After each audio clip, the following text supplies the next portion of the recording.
This is section 4.1, Antiderivatives and Indefinite Integration. So, we're going to talk about something called an antiderivative of something. So if I, for example, had f of x equals 3x squared. And an antiderivative, you might have guessed, is the reversal of differentiation. So there's some function that came before this, is what I'm trying to say, whose derivative is 3x squared. Now, knowing the derivative rules as you do, think about it. Is there a function you can dream up that would have a derivative of 3x squared?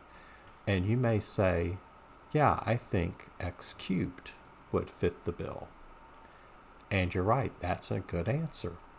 One of the notations we're going to see adopted here is if the function is little f of x, then its derivative is called f prime, for example. And we could do that direction all we want. But to go this way, which is what we've been doing, is got the prime notation on the function. To go the other way, we need a new notation. So to go this way, what are we going to call that? The generally accepted thing that we can use when lowercase f of x is our function and we're finding its antiderivative, we can use capital letter F to indicate the antiderivative of little f of x. Okay? So this is an antiderivative. And I've used that word on purpose. It's an antiderivative of little f of x.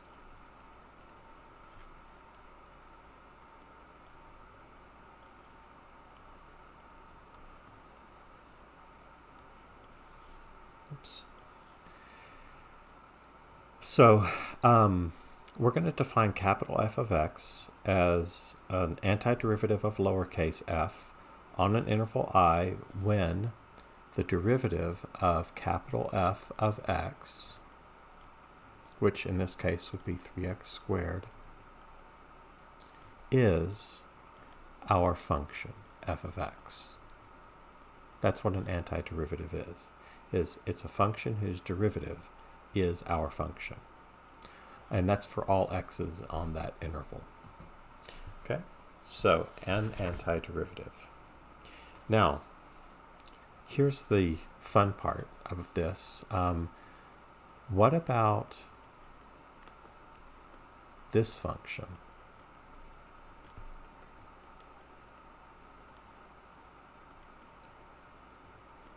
Is it an antiderivative of f of x? Well, we can test that using the definition. The derivative of my proposed answer is 3x squared minus the derivative of a constant is 0. So yeah, that is f of x. And so that f of x, I better enumerate these somehow. Let's call this number 1, and let's call this one number 2. That's also an antiderivative. How about this one? So I'm not going to give it a subscript unless it actually is a winner. How about x cubed plus 97? Well, to test it, we'll find its derivative and compare its derivative to our original lowercase f function. And the derivative of x cubed is 3x squared. Plus the derivative of 97 is 0. So yeah, that is lowercase f of x. And this would be a third antiderivative that would work. In fact, how many antiderivatives are there for little f of x equals 3x squared? Well, infinitely many. You can add or subtract any constant from x cubed, and it will be an antiderivative of little f of x, because the derivative of that constant will be 0 no matter what constant it is. And so what we talk about is if we let C, capital C, and it's very important that you learn capital and lowercase letters and how they're used here so that you don't accidentally say something you didn't mean. This is a capital C, and C is defined as a constant, any real number you want,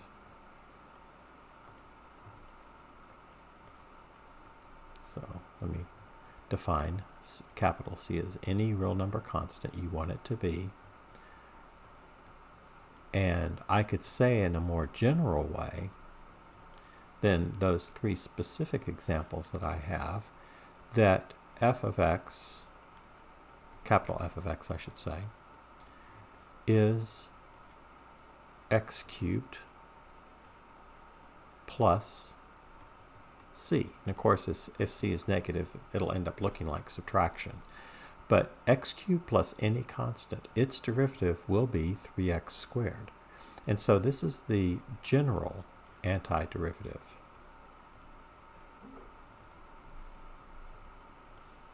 of f.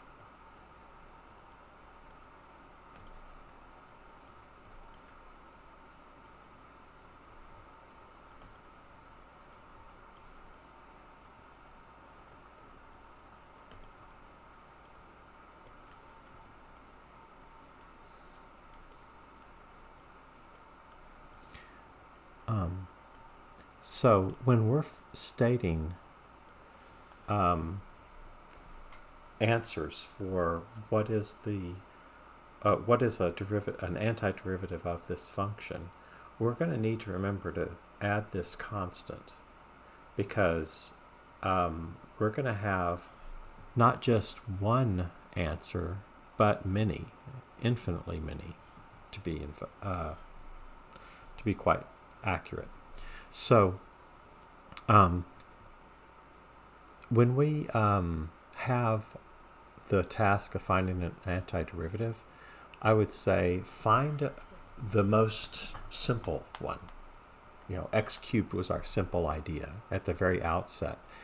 And then just append to that plus c, and you'll have the general antiderivative of your function. Now, if we were to graph a number of these antiderivatives, I want to make a little bit of a point of graphing these. They won't be perfectly graphed, but I want you to see something. Oh, and it's not going to be to scale. I'll just go ahead and say that. The easiest antiderivative was x cubed. That would be if c is 0. So that graph would look like this. That's one of them. Then if I had x cubed plus 2, that's going to shift this graph up 2 units.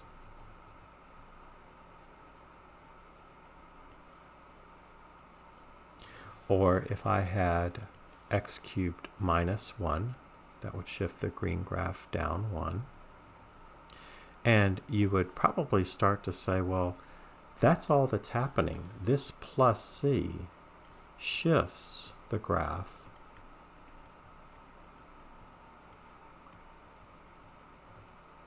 vertically. We're just moving the y-intercept, and all points actually, but it's easier to look at the y-intercept on this. But we're shifting the graph, the whole graph, c units. So if it's plus 3, we're moving it up 3. If it's minus 7, we're moving it down 7. So this creates what we call a family of curves. They're all related to each other. And if we were able to draw all values of c, all real number values of c, we'd have infinitely many curves, of which I've drawn 3 of them, not a great subset of the full family of these curves. But this creates what we call a family of curves. And so we have an entire family of antiderivatives of this function, little f of x. Okay. So that c, by the way, has a name. Let's see, let me highlight that. This c is called the constant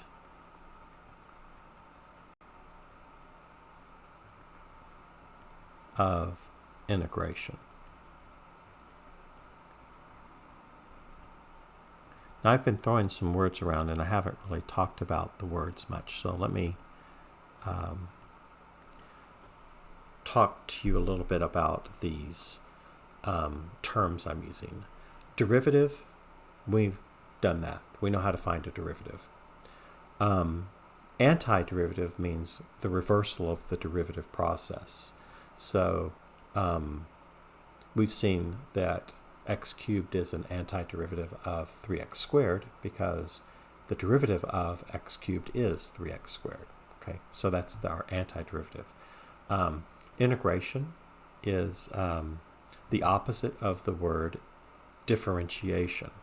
And you know, differentiation is the process of finding the derivative of, and integration is the process of finding the antiderivative of something.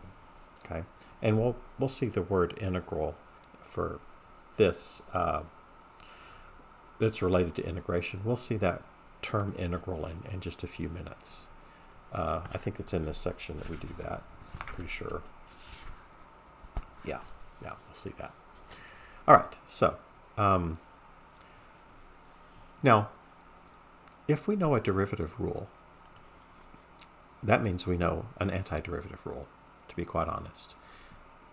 Say, for example, and this is that old notation that I don't use very often, but let's say that we know that the derivative of x squared with respect to x, is what that means, is 2x, right? Then if we call 2x our f of x, then what is the family of antiderivatives? Well, it's basically taking our 2x and going backwards. So our general antiderivative, our family of antiderivatives, called capital F of x, will be that thing that we started with to get the derivative to be 2x, and that was x squared, and then add the constant of integration to it. Okay? So if f of x is 2x, its antiderivative, capital F of x, is x squared plus c, where again c is called the constant of integration.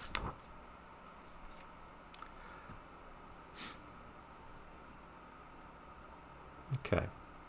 Now, when we have something called a differential equation, let me write that down. And by the way, there's a whole course that you can take generally after you've had Calculus 2. A lot of people wait until after Calculus 3 to do it. There's a whole course on this, and the type of differential equations that we will encounter are the simplest kind, and you'll be able to deal with them. But in general, a differential equation in x and y, so in other words, we're using those two variables, is an equation that involves x and y and derivatives of y.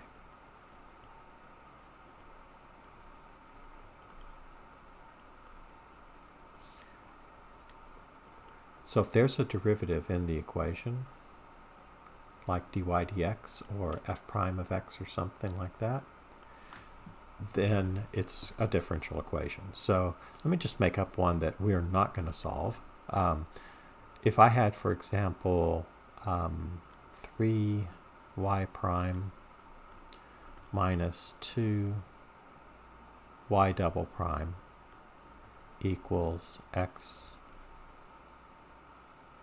times y.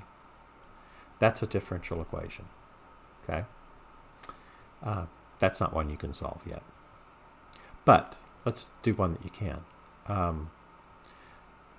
If y prime is equal to 3x, what's y? So basically, y prime, which is another name for dy dx, is 3x. Then what would y be? Because when you solve a differential equation, you're solving for y, so that it doesn't involve any derivatives. So basically we want to get rid of that y prime and get y out of it. So we could do that one, and we're not going to do it quite yet because we're not quite there, but we're almost there. And another one we could look at would be y prime is equal to x squared plus 1. So I hope I remember to come back to these, and I'll leave a little bit of space for working them and after we've learned a few more things. Okay, so if I ask you to find the general solution of the differential equation dy dx equals 2, well, we need to start with some function y, that if we can dream up one, such that its derivative is 2. So the derivative of what thing would be 2? Well, wouldn't that be 2x? Isn't the derivative of 2x 2? Yeah, that's right. And this is one answer. Now we need to get the general solution, because it asks us for the general solution of the differential equation. So if we add c to that, we're done. And to check it, all you'd have to do is find the derivative of our answer and double check that the answer is in fact 2. So checking your answers here is really pretty easy. It just involves taking the derivative of our answer that we think is good and making sure it gets back to the original problem.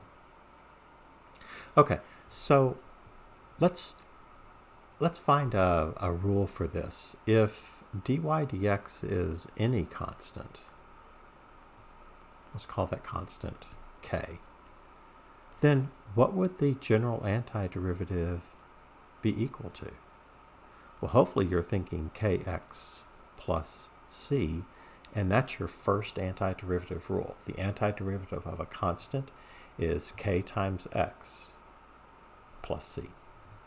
So now we know something. That's pretty cool.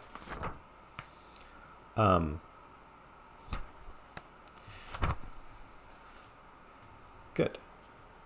So the type of differential equation we're going to be encountering in this course is one that is called separable. If you can't separate it, we are not dealing with it in this course. And that's what that other course spends a lot of time on, is the ones that are not separable. You do get to review separable ones, but at that point you're going to be thinking, oh my gosh, these are so easy. I hope we have a lot of those on the test because they're the easiest ones. That'll be your perspective when you're in that course. All right, so separable differential equations are ones that in general are the first derivative of y with respect to x is equal to some function of x.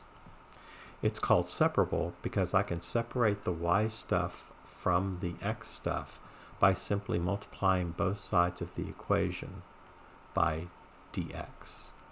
And so I can rewrite this so that I have an equation where all the y stuff, including the differential dy, is on one side, and all the x stuff, including the differential dx, is on the other side. And finding all solutions of this type of equations is called antidifferentiation, also known as the indefinite integration. Those are terms that you can see in your text, in the notes I've given you. and is denoted by an integral sign. So solving this separable differential equation leads us to an antiderivative, doing the process of antidifferentiation, or also known as indefinite integration. And what we'll get is that y is equal to this symbol, which is the integral sign, the integral of f of x dx, which when we do the antidifferentiation, that symbol means to do something to f of x. And the something you're going to do to it is find its indefinite integral, or its antiderivative, means the same thing. And we've already decided to denote that answer with a capital F of x. And then don't forget to add c. Okay? So that's how that symbol is used. So this symbol in this line is called the antiderivative of f with respect to x on the right-hand side of that. So the differential dx serves to identify x as the variable of integration. So that dx at the end is important, because we're going to have some problems later where we have some function of a different variable like t, and that our differential has to carry that same variable, or we can't do the problem. And if there's a mixture of variables, we may have to do some kind of substitution to figure out what that is. Because these variables of the f of t part, which is the integrand, and the differential variable, which is t, those have to match for you to be able to go forward. They don't always have to be called x, but they do have to be all of one type within a given problem. And for that reason, by the way, we call the variable t or x or y that may show up behind the integral, we just call it a dummy variable, because it doesn't matter what the variable is. The antiderivative of that would end up actually being called capital F of t plus c, and it would look just like the one where x is used, but the variable would change to t instead of x. So it's the same idea. Now, there's a pretty interesting thing that goes on here with the derivative and antiderivative. They're actually inverses of each other. You find the derivative of capital F, and it gives you little f, and the antiderivative of little f gives you capital F. They're kind of undoing each other. So if we take this expression, the integral of f of x dx, and substitute with, or for the little f with capital F prime of x, which they are the same thing, right? The derivative of the antiderivative, capital F, is what we're doing here.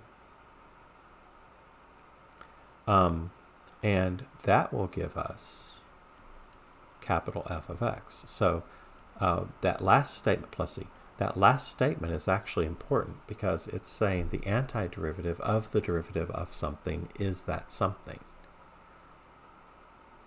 Okay, it's like if you have a composition of f and g of x, and that gives you back x every time, that means f and g are inverses of each other. And by the nature of inverses, that also means if you compose it the other way, g of f of x, you should get back x. And this happens when f and g are inverses. And I'm claiming that derivatives and antiderivatives are inverses of each other. Okay? So, by the same token, that would mean that the derivative of the antiderivative of something, let's call that something f of x dx, the derivative of the antiderivative of that something will give you back that something. And so this is showing you the inverse nature of integration and differentiation. So, with that in mind, because of all of the derivative formulas you already know, that means that you now know a bunch of antiderivative formulas. So, let me just write a few pairs of those. Since you know that the derivative of a constant is 0, that means that the antiderivative of 0 dx is a constant. Okay? We know, for example, that the derivative of kx is simply k, and what that implies to us is that the antiderivative of k dx is kx, and then don't forget the constant of integration, plus c. I'm going to skip a few because some of those are pretty easy to understand. This one is actually pretty cool and very important because we've seen the power rule used a lot in this course. So this is one that you need to know. The derivative of x to the nth is n times x to the n minus 1. So notice that that involves multiplication by an exponent and reducing the exponent by 1. As it turns out, the antiderivative of a power of x undoes that kind of stuff. So whereas the derivative made you reduce the power by 1, the antiderivative is going to have you increase the power by 1. And whereas you multiply by a number, over here you're going to divide by a number, n plus 1 specifically. Don't forget plus c. Let's talk about this one a little bit. If I'm going to start with x to the 4th dx. According to that rule, I'm going to get x to the increased by 1 power, 4 plus 1 is 5, divided by that new power, that new exponent, and that number you're dividing by match, by the way, plus c, which can be written as 1/5 x to the 5th plus c. So let's check our answer. Let's see if we actually believe that is true. So to check it, find the derivative of your answer.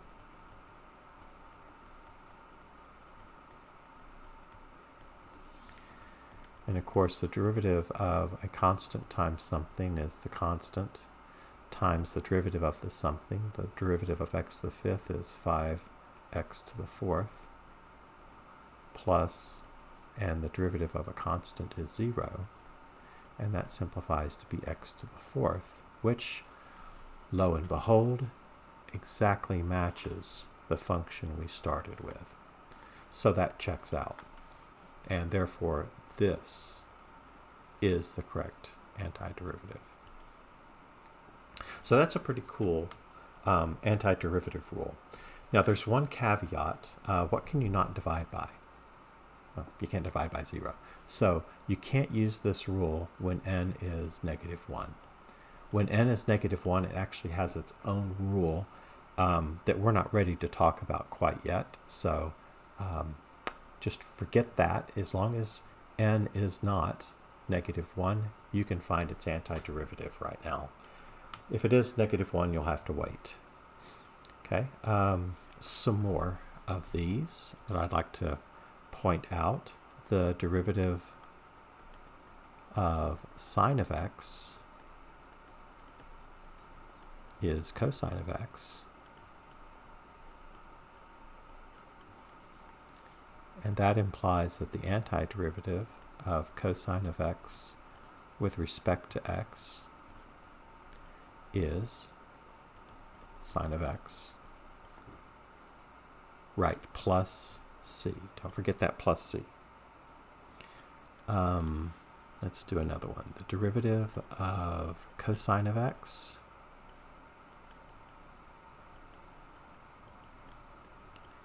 is negative sine of x.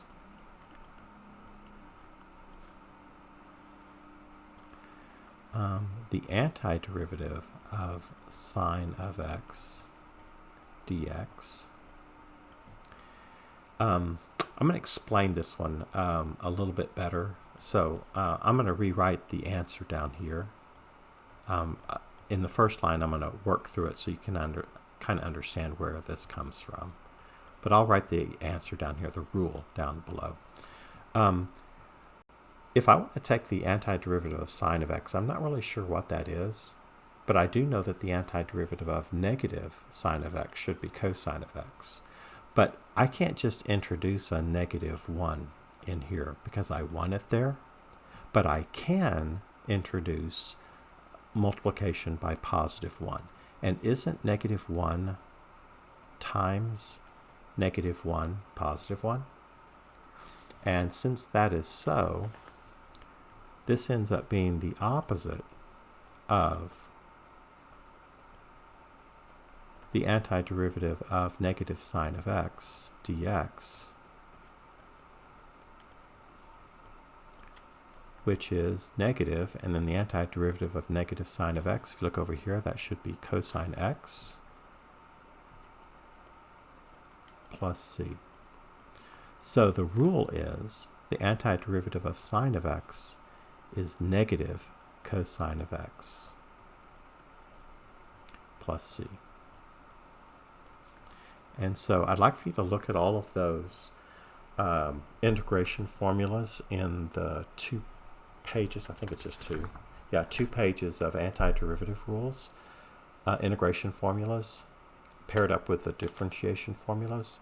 And make sure that you know both by memory, both sets, the derivatives and the antiderivatives. You need to have those memorized. And so start working on learning all of those. But notice how they do operate pairwise. For every derivative formula you know, there's an integration formula to pair with it. So you might want to learn those pairwise. Okay, so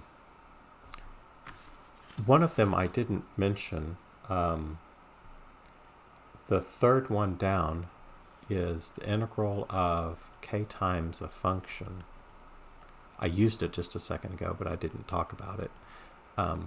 Is you can pull that constant out in front of the integral if you need to, like that. Okay, so that's a pretty important one. We'll see that one used a whole lot. So the antiderivative of 3x dx, pull that 3 out in front, leaving x dx. Then that'll be 3 times the antiderivative of x is, since that's a power of x, increase the power by 1 and divide by the new power. Don't forget to add c. And then simplifying, that final answer is 3/2 x squared plus c. So now let's go back up to those that I skipped earlier. I kind of indicated that they were doable and fairly easy. I just didn't finish them. So they're right here. So if y prime is equal to 3x, then if we were to integrate y prime with respect to x on both sides of that equation,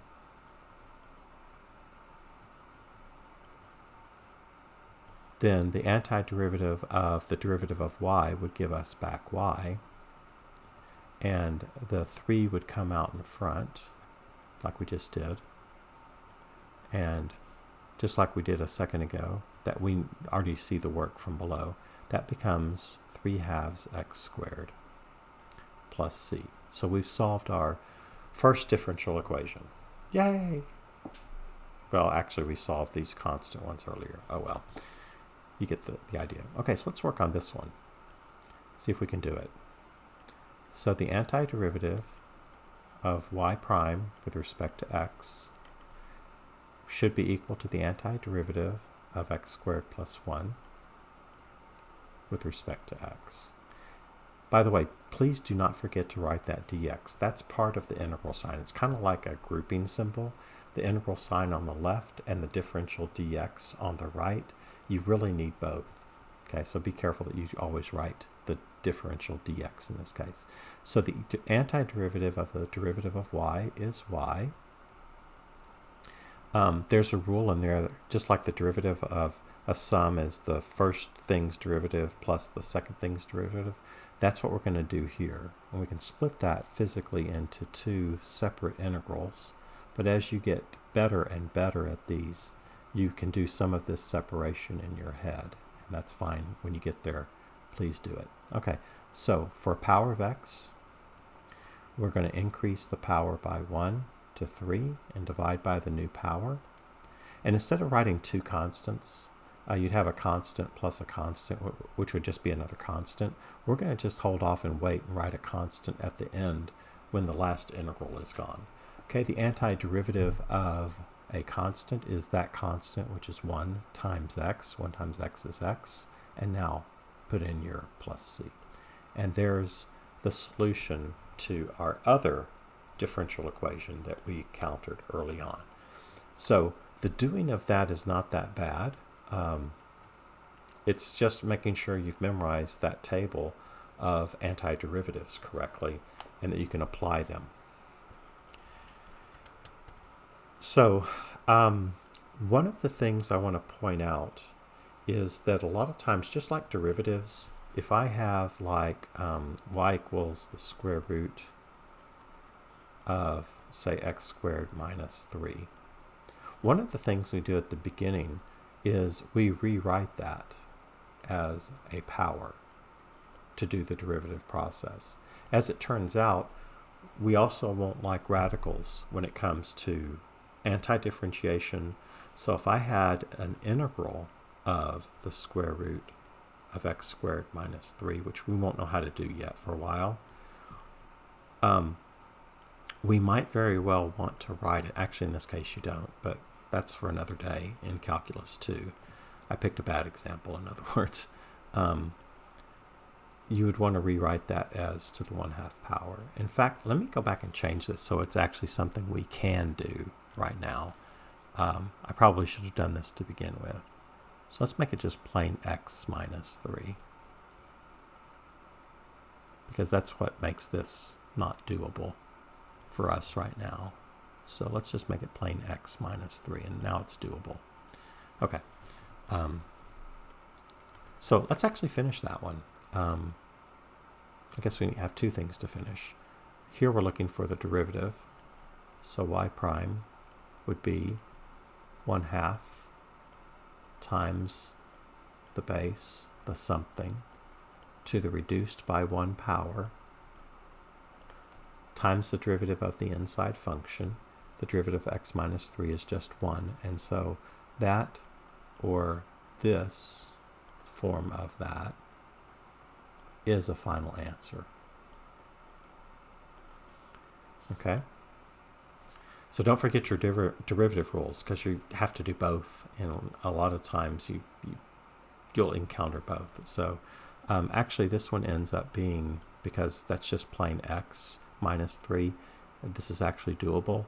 I'm not really explaining why I'm hesitating quite yet, but let's just say that we're going to go on and get this. So we would increase the power by 1, so that would be 3/2. It's the new power, divided by that new power, plus c. And there's something I didn't mention. If that had been anything other than plain x minus 3, this would not have been how we do the problem. Like when it was x squared minus 3, this is not how you do it. But for this one, it actually works out. So as long as it's a plain 1x plus or minus a constant, you're good, and you can do this.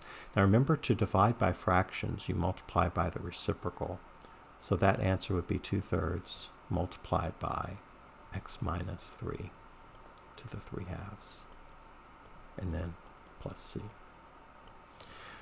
By the way, as soon as the integral's gone, you should be putting that c in. Don't wait until the end of the problem to like sort of as if you're forgetful. Oh yeah, I've got to put in plus c. Sometimes if you put it in at the wrong place, you're actually going to be making a mistake. So let's just say that there's a right place to put it in. It's right when the integral goes away. Put in that plus c. So going back to what I was saying, sometimes we rewrite the problem in a nicer form. The rewriting in the first one we did over here, this one, was that we took that 3 out in front. Okay, that's a rewriting. So that it becomes a power of x, that we can use that power rule for the antiderivative. And then, of course, we simplify our answers at the end. So if you look at figure 4.2, this is kind of what I was trying to do earlier. If you find an antiderivative of 3x squared minus 1 with respect to x, and you get x cubed minus x plus c, there's the graph for several different members of that family when c is equal to a bunch of integers. In fact, they did all the way from -4 to +4. And sometimes when you have a family of curves like that, you're saying, well, wait, there's one particular answer I'm looking for. I'm looking for the curve that passes through a particular point. So if that information is given, that you want to pass through a particular point, we'll have a particular solution in mind, is the vocabulary that they're using here. You have a particular solution in mind. That means that instead of getting the whole family of curves, you're going to find one specific one that goes through the point you want. The information that you'll have for that one point will be called an initial condition. An initial condition. Oops, hold on. Initial condition will be information about some one point that you want it to pass through, which would make, instead of a general set of solutions like the one that we see over up here above, y equals 3/2 x squared plus c, we may very well want the one of those that passes through a particular point.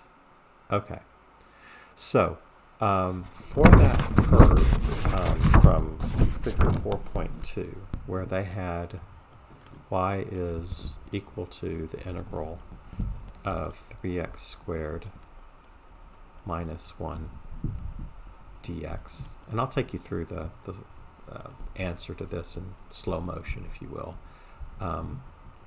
You can separate this into the difference of two integrals with respect to x. And 1 dx, I can just write dx where there's an understood 1 in front. Then I can pull the 3 out in front, like that. And the antiderivative of 1 dx is just 1x. Because I don't have all of the integrals gone, I'm not going to quite yet do the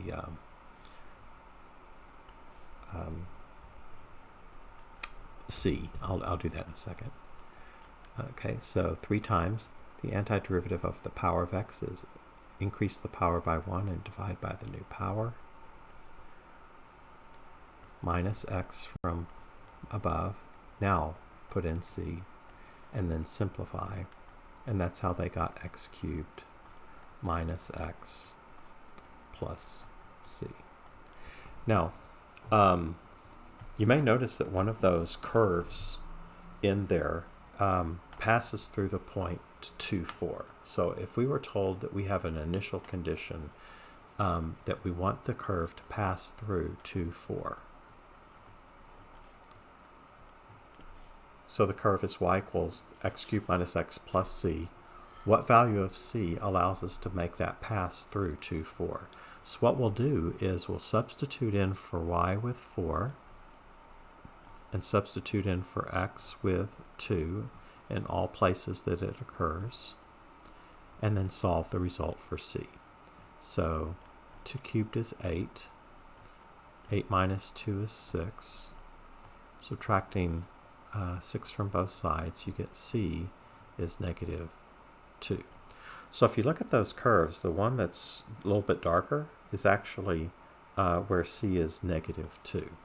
And so then we would take our general answer and then the particular solution we got using our initial condition and put those together and conclude that the curve we're wanting is y equals x cubed minus x plus negative 2, which most people will write as minus 2. And that is our particular solution that goes through that one point. Okay, so, whoops, right near the end. I think we'll be able to do it. We only have one example left, and so I think we've got enough room. So go ahead and look at example 8 and see what you can do by yourself on this one, and then come back and we'll do it together. So, I wonder how you did. Let's see. The question is, in fact, I think I'm going to move this over a bit and up so I have more room. A little bit more. Okay, and then move this up some.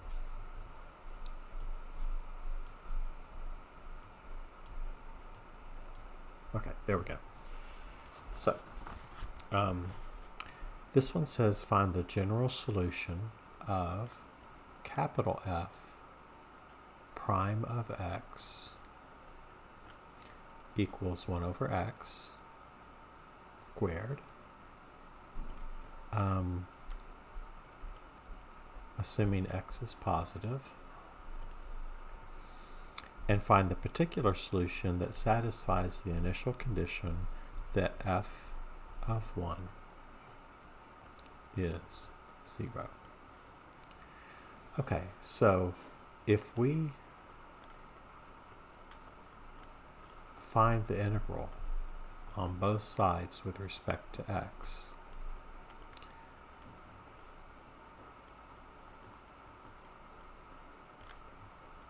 it will look like this. And from what we said earlier, because of the inverse nature of these, the antiderivative of the derivative of something is that something.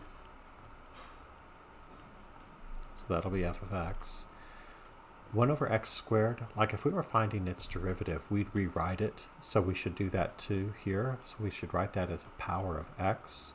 1 over x squared is the same thing as x to the negative 2. And then when the power rule says that our antiderivative will be an increased by 1 power of x, negative 2 plus 1 is negative 1, divided by that new power, negative 1, plus c.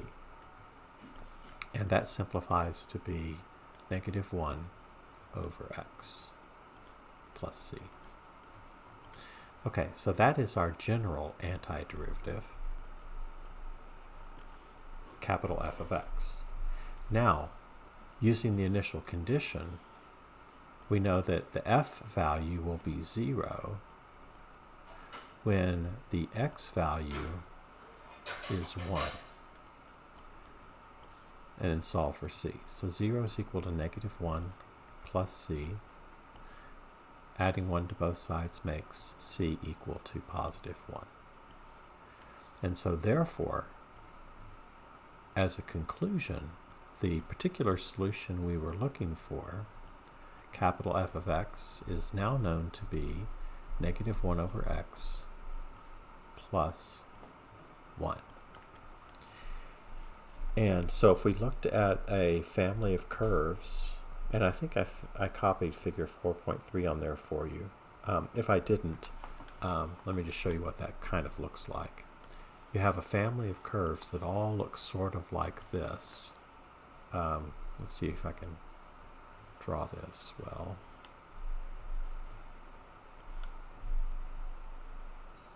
They all kind of look like that. I'm not doing justice to it. I hope I put that on there for you.